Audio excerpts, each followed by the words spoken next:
It's the long-running debate with a tragic new context, as the relatives of the 26 victims of the Sunday elementary school shooting mourn their loss. The argument over gun control laws in the U.S. is back in the spotlight. RT's Anastasia Churkina went to Newtown, Connecticut, to find out what people there think.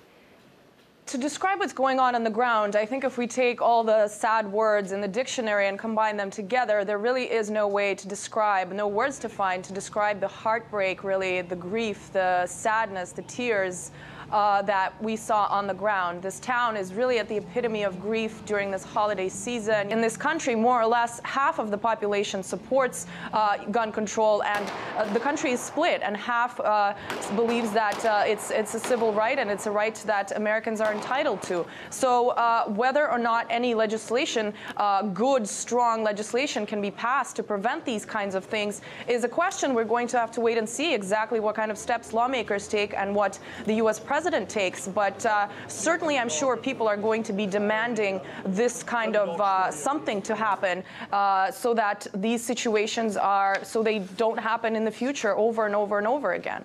Parents holding their kids a little tighter and a little longer these days. Oh gosh, I'm so glad that I have so many opportunities to tell them I love you. I'm so glad you're mine. I'm so glad that you're in our family. I'm so glad that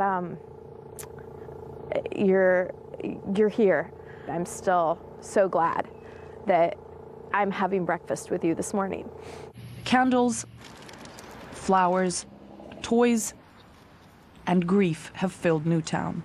I keep hearing on the news over and over about the parents that went there and were able to get their kids, and those that had to be told that their kids weren't going home with them. And I can't imagine that if I was in their shoes as a parent, that my daughter wouldn't be coming home with me. 20 first graders, none of them older than 7, were killed in a mass shooting at school. 20-year-old Adam Lanza lived with his mother Nancy in a well-off residential neighborhood.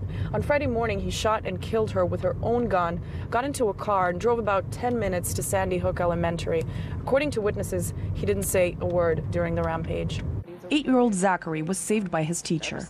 My youngest son was in Sandy Hook School, and he was in a classroom right near where the shooting took place, and he was with a reading teacher, just him and the reading teacher.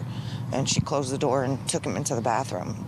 They sat on the bathroom floor until the police came and said prayers and just stayed very quiet until the police came.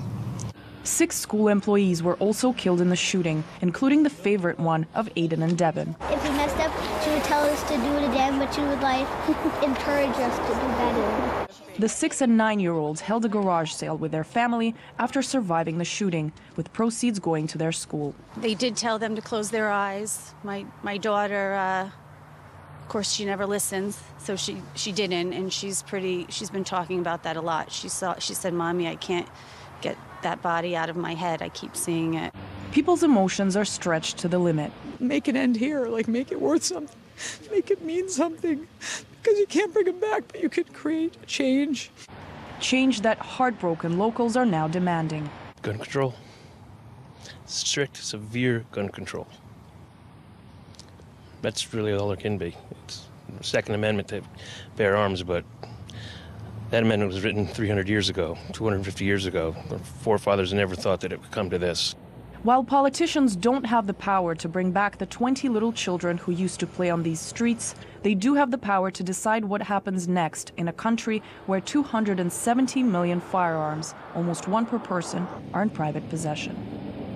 Anastasia Churkina, RT, Newtown, Connecticut.